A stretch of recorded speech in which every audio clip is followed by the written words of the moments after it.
तुमने मुझे बुलाया? हाँ। क्या बात है? आप गलत कर रहे हैं। किसके साथ गलत कर रही हूँ? मेरे साथ गलत कर रहे हैं। ये शिवानी कभी कोई गलत निर्णय नहीं लेती। लेकिन इस बार आप मेरे लिए गलत फैसला ले रहे हैं। मैं अपनी मयूरी को अपनी जान से भी ज्यादा प्यार करता हूँ। उस प्यार के बीच में आकर बड़ी गलती कर रही हैं आप। अपनी जान से ज्यादा प्यार करते हो? जानते भी हो कि प्यार होता क्या है? अगर तुम जानते कि प्यार क्या होता है तो सीधा उसके पास जाकर प्यार का इजहार करते। उसके प्यार के हकदार सिर्फ तुम हो। वो किसी और से शादी ना करे ऐसा सोचकर जबरदस्ती उसके गले में मंगलसूत्र नहीं पहनाते। अगर तुम्हारे प्यार में सच्चाई होती ना तो तुम उसे मनाते, उसके पिताजी को मनाते और फिर शादी करते। उस समय मुझे कुछ समझ नहीं आ रहा था और उस समय मेरे पास सिर्फ वही रास्ता था। अगर सच में तुम उससे प्यार करते हो ना तो तुम कौन हो ये बात उससे नहीं छुपाते। बताओ कौन हो तुम?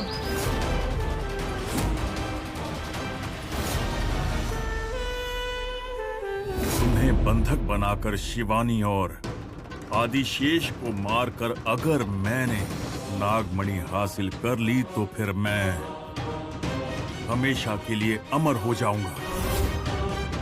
मैं फिर से दिग्विजय का रूप प्राप्त कर पाऊंगा। उसके बाद दिग्विजय बनकर मैं इस घर पर राज करूंगा, राज।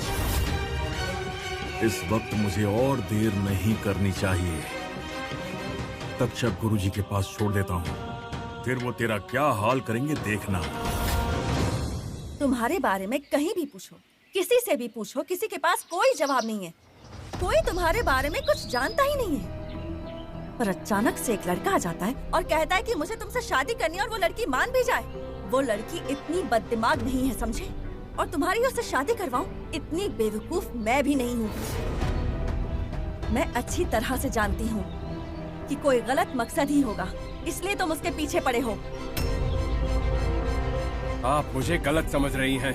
मैं वाकई एक अच्छा इंसान हूँ। तुम चाहो तो ये 1000 बार कह लो, पर मैं ये बात मानने को तैयार नहीं हूँ। झूठी जन्म कुंडली बनवाकर जब तुम शादी करने वहाँ आए थे तभी समझ गई थी कि तुम असल में क्या हो। मयूरी को भूल जाओ।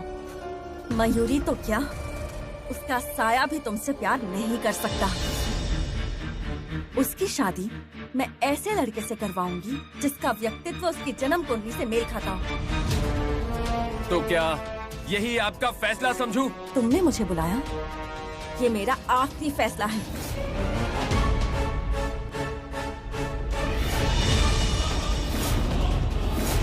चाहे कुछ भी हो, मयूरी ही मेरी बीवी बनेगी। ये तुम्हारा सपना है और मैं इस सपने को साकार करूंगा। तो फिर ये तुम्हारा आखिरी सपना रहेगा।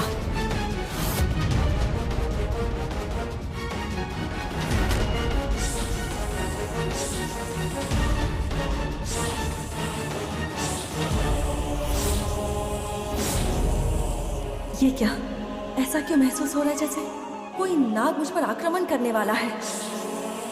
क्या नागलोक से कोई मेरा पीछा कर रहा है या फिर कहीं से मुझ पर नजर रख रहा है? कौन हो सकता है?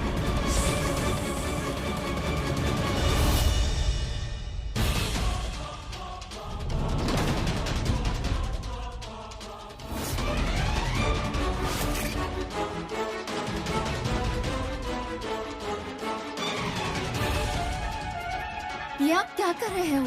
छोटे जीजा जी, क्या बात है? इस औरत को लेकर आप कहाँ जा रहे हो? जब से यहाँ आई है आपके बारे में कुछ न कुछ कहती है और तब से आपका चेहरा भी उतरा हुआ है। अब किसी को बिना बताए आप उसे कहाँ ले जा रहे हो?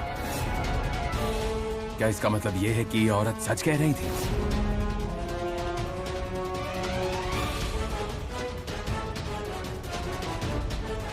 और इसलिए जब घर पर कोई नहीं है तब इसे ले जाकर कहीं छोड़ने का प्लान कर रहे हो?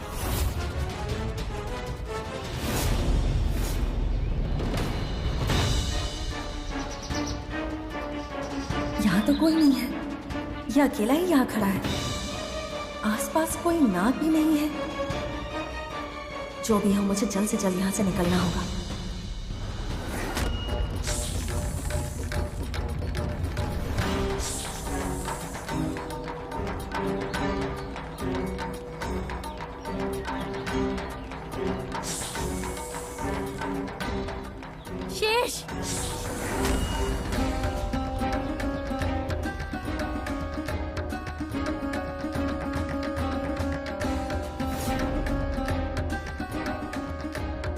धीरज रखना सीखो शेष।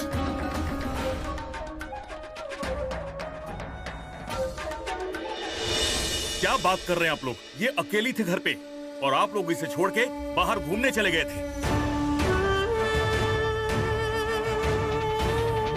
देखो देखो कैसी हालत हो गई है। देखिए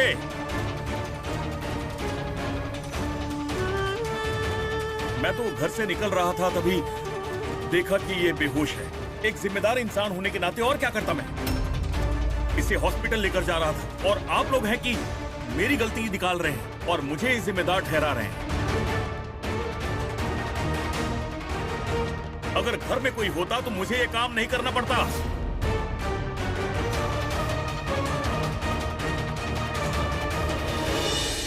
माँ जी, आंखें खोलिए माँ जी। माँ जी, बात कीजिए, क्या हुआ है? सुनो गोविंद, जाओ पानी लेकर आओ। हाँ। माँ जी, माँ जी,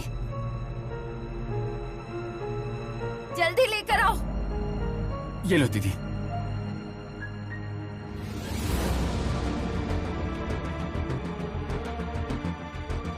माँ जी, आंखें खोलिए।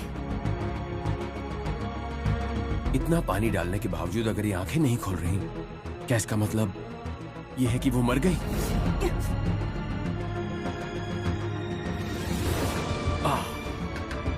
अभी जिंदा है। तुम गोविंद, हाँ? मजाक मत करो, डॉक्टर को फोन करो। करता हूँ। माँ जी, आंखें खोलिए।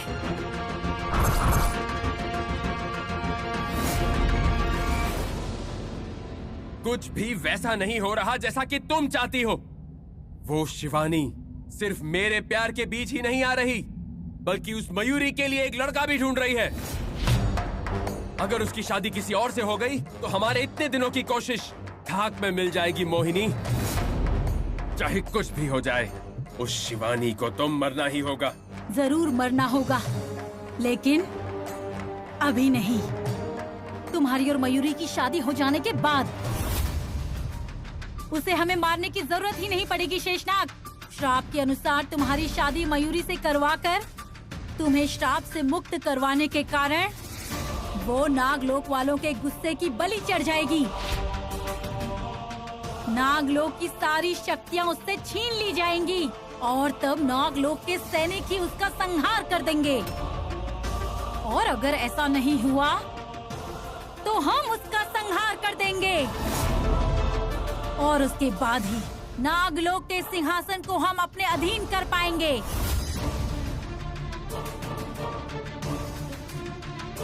अगर तुम्हें मयूरी को पाना है तो तुम्हें शिवानी का दिल जीतना ही होगा। तुम्हें उसका भरोसा जीत कर दिखाना होगा। याद रहे शेष, हमारे पास ज्यादा समय नहीं है। काल काल विद्महे कालतीताय धीमहि तन्नो काल भैरव प्रचोदयात्। खड्गम शूलम कपालम षड्मुर्गम बिभ्राणम शूलगरुणम क्षेत्रपालम महाभजे। काल काल विद्महे कालतीताय धीमहि तन्नो काल भैरव प्रचोदयात्।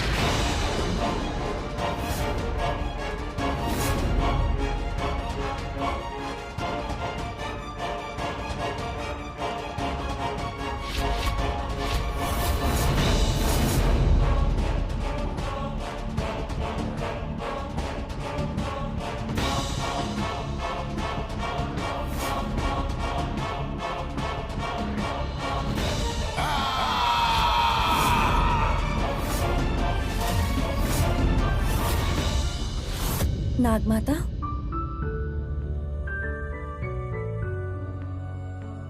शिवानी,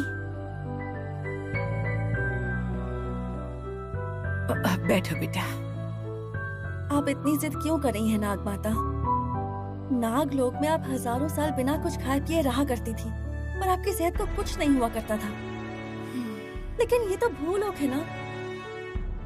यहाँ का वातावरण आपके इस उपवास के लिए उपयुक्त नहीं है नागमाता। कृपया करके कुछ तो खा लीजिए। अगर आपकी सेहत बिगड़ गई तो ये नागलोक के लिए भी ठीक नहीं होगा। नहीं शिवानी, किसी भी कीमत पर मैं कुछ नहीं खाऊंगी। मेरा बेटा मुझसे दूर हो चुका है। परम पावन नागमणि के बारे में कोई खबर नहीं है। जब ऐसी परिस्थिति हो तो मेरे जिंदा रहने से क्या फायदा होगा शिवानी? मुझे इस जिंदगी का कोई मोह नहीं। तुम जाओ शिवानी, मुझे ध्यान करने दो। हे परमेश्वर। नाग माता तो मेरी एक नहीं सुन रही। इनकी सेहत धीरे धीरे और बिगड़ती जा रही है।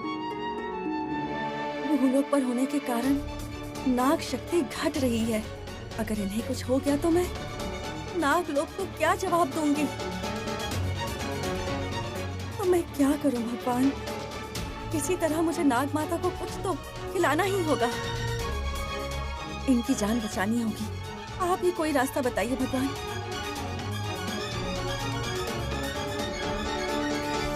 गुरुजी, आप ऐसे अचानक कहाँ गायब हो गए थे? इतने दिन ऐसी स्थिति में कैसे थे आप? नागिन ने जो प्रहार किया था उसके कारण मैं चूर चूर हो गया था। गरुड़ देव ने मेरी रक्षा की। उनकी कृपा दृष्टि से मुझे ये शरीर मिला है। शरीर तो मिल गया, लेकिन आत्मा को पंचभूत के शुद्र कूप में रखकर उसका शुद्धिकरण कर रहा था।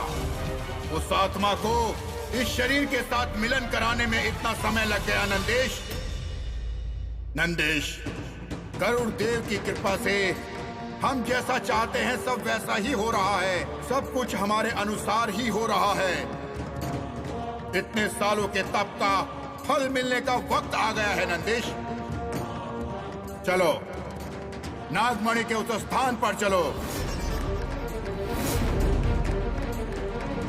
ये मौन किस लिए? वो गुरुजी, नागमणि वहां नहीं है। किसी ने चुरा लिया उसे। हाँ?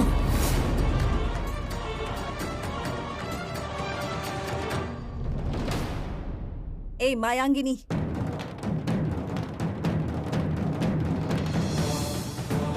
क्या हुआ?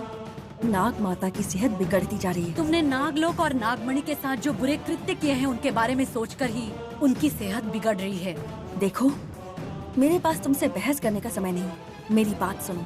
नागलोक के बारे में अगर कोई भी रहस्य पता चले तो इच्छाधारी नागिन होने के नाते मेरा कर्तव्य है कि मैं उसे जानूं।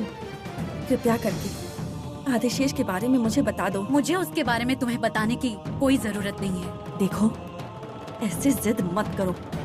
मैं कह रही हूँ ना कि नाग माता की जान पर संकट है। मेरे लिए सिर्फ आदिशेष ही जरूरी है। किसी के प्राण चले जाएं, मुझे फर्क नहीं पड़ता। तुम गलत कर रही हो। मुझे सिर्फ मेरा आदिशेष चाहिए।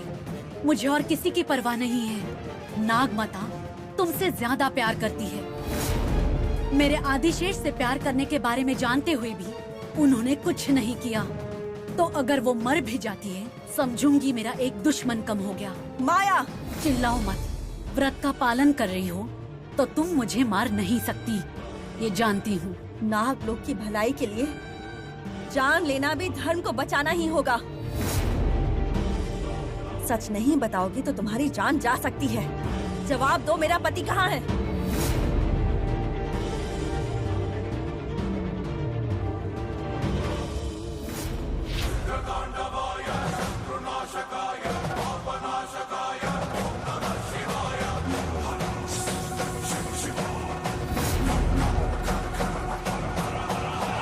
क्यों शिवानी, क्यों मुझसे लड़ना चाहती हो? ठीक है, आज देख ही लेते हैं कौन ज्यादा ताकतवर है। अच्छा, लगता है तुम्हें मरने की इच्छा हो रही है। नहीं, मुझे सिर्फ तुम्हें मारकर आदिशेष को अपना बनाना है।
बताओ, मेरा पति कहाँ है? शिवानी, मुझे छोड़ दो। मुझे कुछ नहीं पता। कृपा करके मुझे छोड़ दो। तो बताओ मेरा पति कहाँ है? बताओ। बताती हूँ। अब अगर तुमने मुझसे कुछ छुपाया तो तुम्हारी मौत तय है। बताओ मायांगिनी। वो बात ये है शिवानी, त्रिशूल के घर से जाने के बाद मैं उससे मिली ही नहीं हूँ। तो क्या तुमने मुझसे झूठ कहा कि तुम उसके बारे में जानती हो? हाँ, झूठ है। हे, कसम खाकर कहो। नागलोक की कसम, नागमणि की कसम, त्रिशूल के बारे में मुझे कुछ नहीं पता। तो तुमने मुझसे झूठ क्यों कहा? वो त्रिशूल कहाँ गया है ये मुझे पता है। ऐसा कहने पर तुम मेरे इशारों पर नाचने लगोगी, इसलिए झूठ कहा।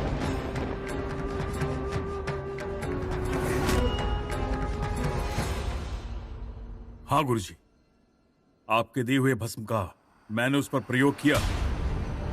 वो बेहोश भी हो गई थी, लेकिन उसे लाते वक्त क्या हुआ? घर वाले मंदिर गए हुए थे, वो वापस लौट आए, इसलिए मैं उसे यहाँ नहीं ला पाया। तुमने सुनहरा मौका गंवा दिया दिग्विजय। लेकिन फिर मैं करता क्या? उसे साधारण समझने की गलती मत करो। यदि उसे थोड़ा भी शक हो गया कि तुम्हारे उस पर भस्म के प्रयोग करने के कारण वो बेहोश हुई थी, तो वो सतर्क हो जाएगी। तुम पहले ही एक बार हार चुके हो। ऐसा काम करते वक्त इन सब बातों का ध्यान रखना चाहिए ना। मैंने ध्यान रखा था, मुझे अब कुछ भी समझ में नहीं आ रहा है। गुरुजी, अब आप ही कुछ कीजिए। एक तरफ नागमणि के बारे में पता नहीं चल रहा, दूसरी ओर मैं जैसा चाहता हूं वैसा कुछ नहीं हो रहा। गुरुजी, कोई उपाय हो तो बताइए। दिग्विजय, मुझे भी तुम्हारी जितनी आतुरता है नागमणि को हासिल करने की। मतलब हासिल करके नागमणि को तुम्हें सौंपने की। नागमणि कोई सामान्य वस्तु नहीं है। उसकी शक्तियों के बारे में तुम्हें कुछ भी नहीं पता। मैं ये सब जानता हूँ, त्र्यंबक गुरुजी ने बताया था। उन्होंने तुम्हें बहुत कम बातें बताई हैं, लेकिन नागमणि की शक्तियाँ अपरंपार हैं। उसके बारे में जानने के लिए और भी बहुत कुछ है। नागमणि सामान्य मणि नहीं है, वो एक महाशक्तिशाली, महाशक्तिवान, मूल्यवान, कीमती वस्तु है।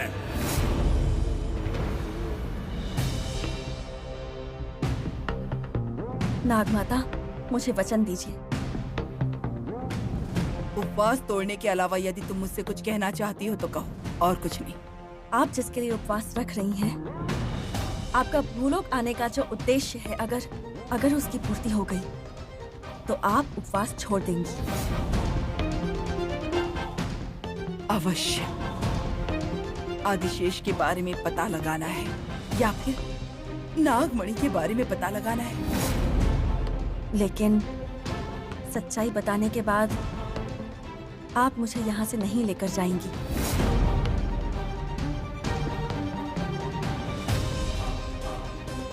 जब तक मैं अपने आदिशेष की मौत का बदला नहीं ले लेती। क्या मेरी ये शर्त आपको मंजूर है? अगर है तो आप जो चाहती हैं मैं वो देने को तैयार हूँ। मतलब तुम्हारी बातों का अर्थ कि तुम्हें आदिशेष के बारे में सब पता है, या फिर क्या तुमने नागमणि हासिल कर ली है? पहले आप वचन दीजिए नागमाता। ठीक है, मैं वचन देती हूँ।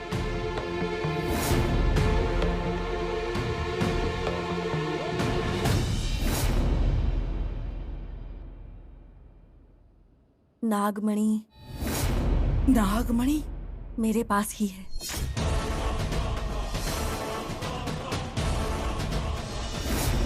गुरुजी, नागमणि को हासिल करने के लिए मालिक कोई पूजा करने की बात कर रहे थे। उतने में कोई नाग आकर नागमणि निगल गया। उसके बाद तो मालिक बहुत ज्यादा डर गए थे। एक दिन अचानक किसी पूजा के बारे में बात कर रहे थे, सब कुछ ठीक होने के बारे में बात कर रहे थे। नागमणि हमारी होगी ऐसा कहकर मालिक कहीं चले गए गुरुजी, और अब तक नहीं लौटे हैं। नागमणि आदिशेष के जरिए ही नागलोक जा सकती है, ये नियम है नागमाता। तो मैं उसे अकेले नागलोक वापस कैसे ले जा सकती हूँ? आदिशेष को उनके पूर्व जन्म की बातें याद नहीं है, तो मैं उनसे कैसे कहूँ कि वो नागमणि के रखवाले हैं और वो वापस लेकर जाएं? त्रिशूल को मैंने ये बात कई बार कहने की कोशिश की कि वही आदिशेष है, लेकिन उस मायांगिनी के श्राप की वजह से उन्हें कुछ सुनाई नहीं देता। और फिर नागमणि मिल जाने के बाद जब मैं उन्हें सच्चाई बताने वाली थी तो वो यहाँ से चले गए। और अब वो तुम्हें कभी नहीं मिलेगा। मैंने सारा बंदोबस्त कर दिया है। तो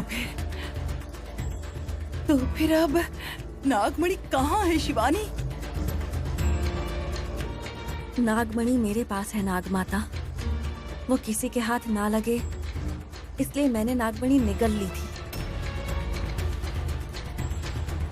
लेकिन उस वजह से मुझे मारने की कोशिश की गई थी।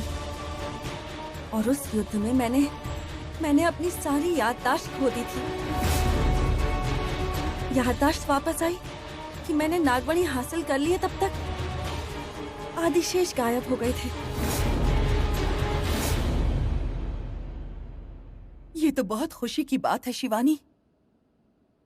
नागमणि हमारे पास ही है। उस भगवान की कृपा से नागमणि वापस हमारे पास आ गई है। हे गरुड़ देव, एक बार आपने नागमणि मुझे सौंप दी थी, लेकिन तब मैं उसकी शक्तियों से अनभिज्ञ था और उसे खो दिया।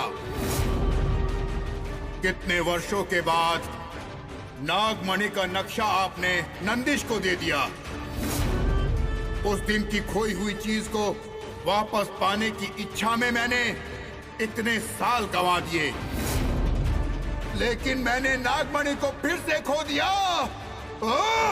गुरुजी, नागमणि का नक्शा मेरे आपको देने से पहले ही आपने नागमणि को देखा था क्या? हाँ नंदेश, इससे पहले एक बार उसे भूलोक पर लाया गया था। आदिशेष, कहिए महागुरुदेव। संकट आने वाला है। संकट? पर किससे गुरुदेव? बात क्या है? देवता और दानव के बीच होने वाले युद्ध में हमारे लोक की सर्प कन्या पन्नगा धोखेबाजों की तरह उन दानवों के साथ मिल गई है। देवलोक के सैनिकों के सेनापति वो गुणनेत्र असुरों के साथ मिली पन्नगा पर आग बबूला हो रहे हैं। गलती उसकी नहीं है, उसके श्राप की गलती है। लेकिन उन विनायक का गुस्सा नागलोक पर बरसने का परम कारण वो पन्नगा ही बन गई है। जब तक नागमणि नागलोक में है तब तक नागलोक का कोई कुछ बिगाड़ नहीं सकता। ऐसी बेकार की बातें कर रही है। आदिशेष, उस गौरी पुत्र विनायक के गुस्से से नागलोक को राख में बदलने में एक पल भी नहीं लगेगा। इसलिए थोड़े दिनों के लिए नागमणि को भूलोक पर ले जाना होगा। भाद्रपद माह का आरंभ होने वाला है। ये विनायक का पुण्य माह है, उनके जन्म का माह है, भूलोक में त्योहार का माह है।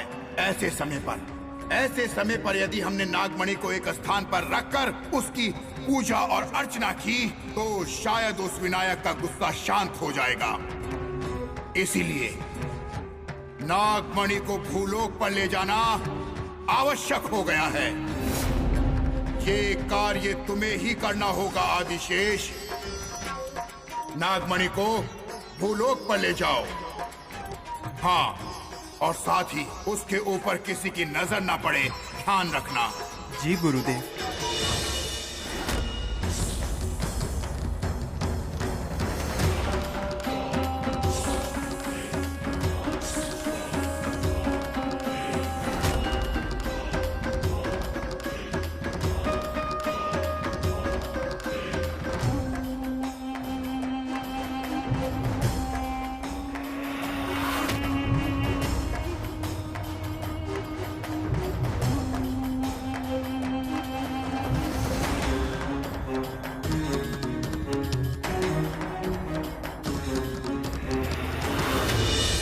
एक सामान्य सा भेड़ चराने वाला था। कुर्रिया! ए राम्या, वीरा, ए जल्दी आओ, सूरज डूबने का समय हो गया है, घर चलते हैं, जल्दी आओ, जल्दी आओ। 4 भेड़ों को चराकर अपनी जिंदगी का गुजारा कर लेता था। मेरे और मेरे भाई का यही कार्य था। हमारी शादी नहीं हुई थी। माँ और बाप दोनों रोग से ग्रस्त थे। हमारा जीवन बहुत कठिन था। भेड़ चराते हुए एक दिन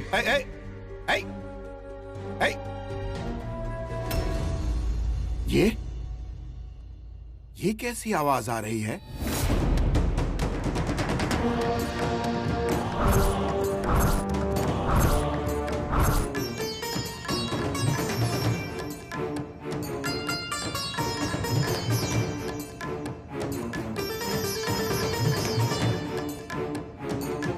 ये क्या है?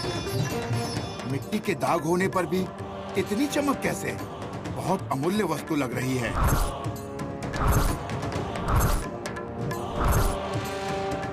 हे भगवान, मेरी तो एक ही इच्छा है। इस दुनिया में जितनी भी भेड़ें हैं, मुझे उनका राजा बनना है, मुझे उनको चराना है। हाँ।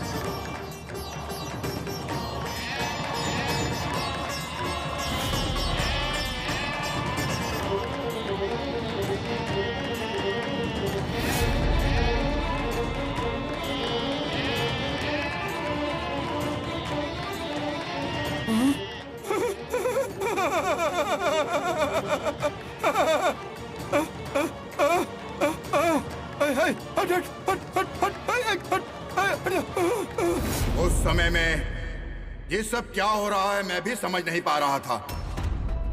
जहां भी देखता था हर जगह बस भेड़, हर जगह भेड़ दिखती थी। 1 2 नहीं, 1000 नहीं, लाख नहीं, करोड़ करोड़ भेड़ दिख रही थी। सारी भेड़ें मेरे पास ही आ रही थी। बाप रे, भेड़ों से बचकर मैं घर तो पहुंच गया हूं। हे भगवान, इस पत्थर को देखकर मैंने दुनिया की सारी भेड़ों का राजा बनने की इच्छा प्रकट की थी और वैसा ही हो गया। इसका मतलब इस पत्थर में इतनी सारी शक्ति है। एक बार और परीक्षा लेता हूं। ए पत्थर, मेरी इस झोपड़ी को तुम महल बना सकते हो क्या?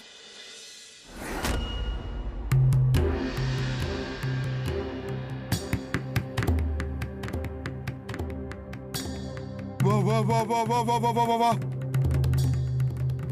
मेरी झोपड़ी इतना बड़ा महल बन गया है। सब इस पत्थर की वजह से। ए पत्थर, इसे सोने का पत्थर बना दो।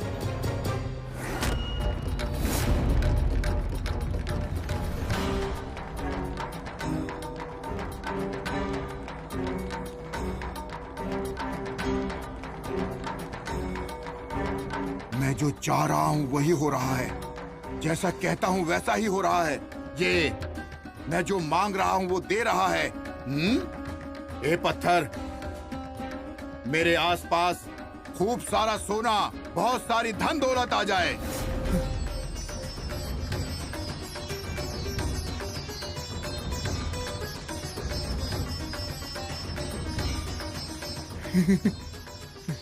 मतलब इसके पास बहुत बड़ी शक्ति है। जो मांगो दे दे, ऐसी कामधेनु है।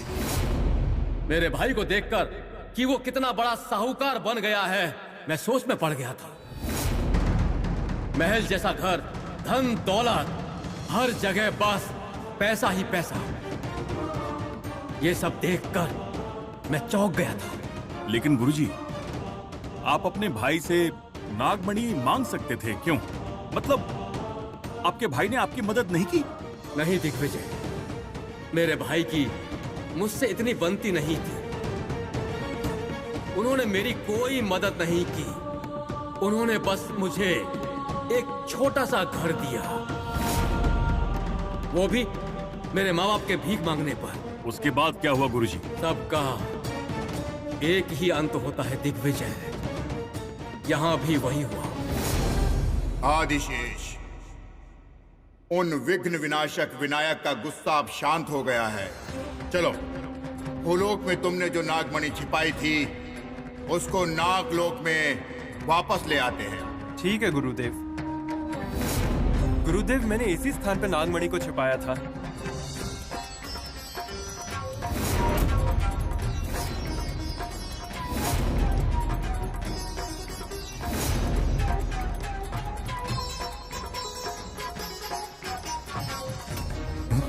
गुरुदेव, नागमणि कहीं दिखाई नहीं दे रही। आदिशेष, ये तुम क्या कह रहे हो कि जहां तुमने नागमणि छिपाई थी वहां पर नागमणि नहीं है? इसका क्या मतलब है? अच्छे से देखकर बताओ कि तुमने जहां पर नागमणि छिपाई थी वो स्थान यही है कि नहीं? हाँ गुरुदेव, मैंने इसी स्थान पर नागमणि छिपाई थी और पहचान के लिए मैंने इस पेड़ का सहारा लिया था। गुरुदेव, मुझे याद है इस पेड़ के अलावा यहाँ कुछ नहीं था।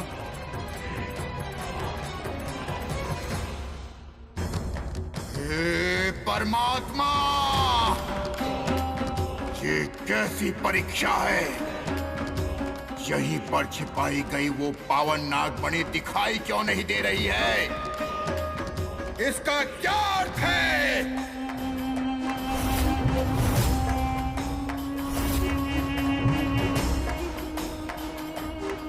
आदिशेष, तुमने कहा था कि वहां पेड़ों के अलावा कुछ नहीं है, फिर ये महल कहां से आ गया? आदिशेष, जब तुम ये नागमणि यहाँ छिपा रहे थे तो क्या तब ये महल यहीं पर था? नहीं गुरुदेव, वहाँ तो बस एक झोपड़ी थी उस वक्त। झोपड़ी? इसका मतलब नागमणि उस झोपड़ी में रहने वाले किसी इंसान को ही मिली होगी। उस नागमणि की सहायता से ही वो छोटी सी झोपड़ी आज इतना बड़ा महल बन के खड़ा है। वहां जाओ आदिशेष और पता लगाओ वो कौन है। अगर नागमणि उसके पास है तो लेकर आओ। जाओ। जी गुरुदेव। आदिशेष ने जो नागमणि छुपाई थी उसे किसी ने चुरा लिया।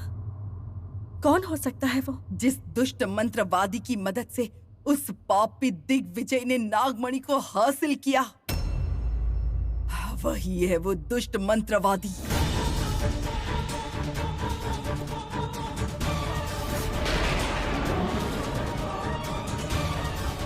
मतलब कि वो वही है महान मांत्रिक त्रयंबक।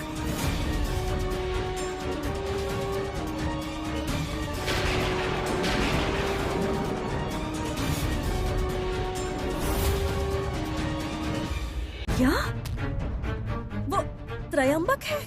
हाँ, वही। मेरी कोख को उजाड़ने वाला पापी है वो। लेकिन नागमाता, वो तो उस समय में... वो उस समय कुछ भी नहीं था, बस एक मामूली सा चरवाहा था। कुछ दुष्ट मानवों को जब इतने धन की प्राप्ति होती है तब वो इतना लालची बन जाता है कि सब कुछ अपना बना लेना चाहता है। वो लालची बन जाता है, पूरे संसार को खत्म करना चाहता है। इसका उदाहरण है वो दुष्ट मंत्रवादी त्रयंबक। एक सामान्य चरवाहे के हाथों जब नागमणि जैसी अमूल्य वस्तु लग जाए और जब उसे उसकी चमक, उसकी शुद्धता, उसकी शक्ति, उसके सामर्थ्य के बारे में पता चलता है, तब पूरे संसार पर विजय पाने और समस्त लोगों पर राज करने की लालच उसमें बुरी तरह से जाग जाती है। तो फिर नागमणि का क्या हुआ? सात्विक गुणों से भरी हुई शक्ति किसी भी दुष्ट के हाथ आसानी से कभी भी नहीं लग सकती शिवानी। इसका उदाहरण है वो त्रयंबक।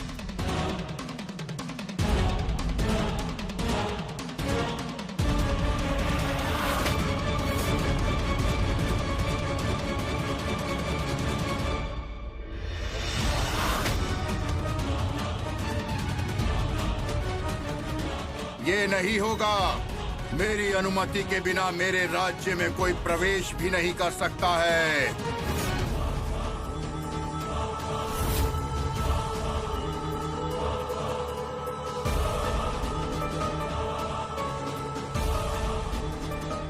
तू दूध पीता बच्चा मेरे से लड़ने के लिए यहाँ आया है? युद्ध करके नागमणि को मुझसे छीनने के लिए यहाँ पर आया है तू? या फिर मेरे सामने गिड़गिड़ाकर इस नागमणि को प्राप्त करने की इच्छा रखता है? गिड़गिड़ाना हमारी फितरत नहीं। मैं तो उस नागलोक से हूँ जहाँ मृत्युदेव यमराज स्वयं आकर भी खड़े हो जाए ना, तब भी मैं निडरता के साथ उनके सामने खड़ा रहूंगा। मुझे किसी बात का भय नहीं है। यदि तुम नागमणि लौटा दो तो मैं तुम्हें क्षमा करके वापस लौट जाऊंगा। हे बालक, महासागर के समक्ष खड़ा होकर एक बूंद पानी के बराबर तू मेरा क्या बिगाड़ पाएगा? छोटे से लोटे में जल लेकर सूर्य की अग्नि को बुझाने चला है तू? मेरी सलाह मान तो वापस भाग जा बालक। नाग सिर्फ बातें नहीं करते हैं। चुपचाप नागमणि लौटा दो वरना। हे बालक, तू मेरे सामने मेरे को संहार करने की बात कर रहा है? जीव हत्या महान पाप है, ये बात जानते हुए भी, साथ ही साथ एक बालक की हत्या करना उससे बड़ा भी पाप है, ये जानते हुए भी ये पाप मैं करने जा रहा हूँ। बचना चाहता है तो भाग जा।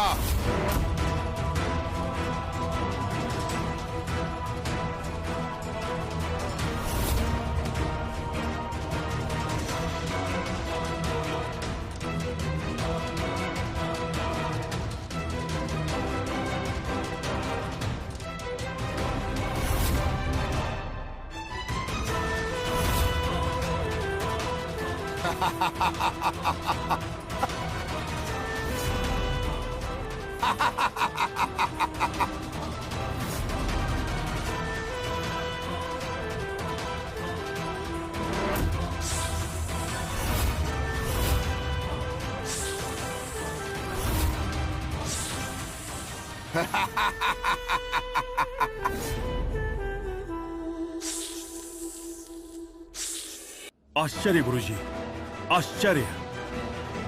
लेकिन आपके बड़े भाई सर्वशक्ति प्राप्त करने के बाद भी उस बालक से कैसे हार गए?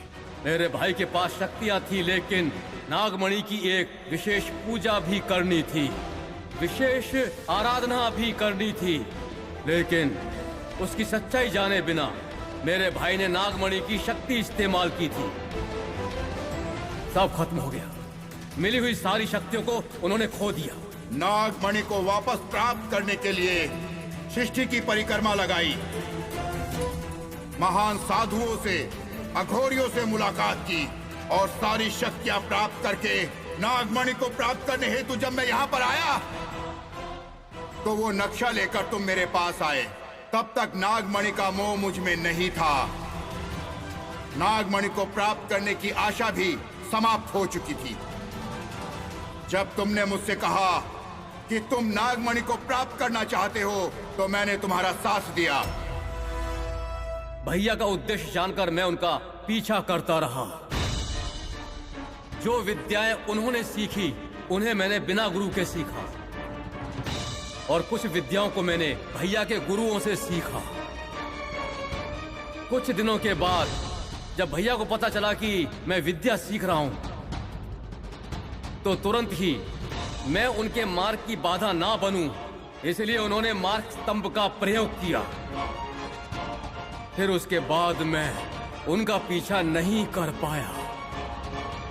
फिर मैंने इस मार्ग को त्याग कर दूसरे मार्ग पर चलकर नागमणि को पाने की कोशिश की, और आज भी वही प्रयत्न कर रहा हूं। लेकिन नागमाता, इतनी सारी कोशिशों के बाद हमने किसी तरह नागमणि को हासिल कर ही लिया था, लेकिन हमने फिर से कैसे खो दिया? क्या कारण हो सकता है? नाग लोकवासी महाचित्त की जीव आत्मा है। हम लोग कभी गलतियाँ नहीं करते। अगर एक बार गलती हो भी गई तो उसे कभी दोहराते नहीं है। तो ये कैसे मुमकिन है नाग माता? इस सब का कारण श्राप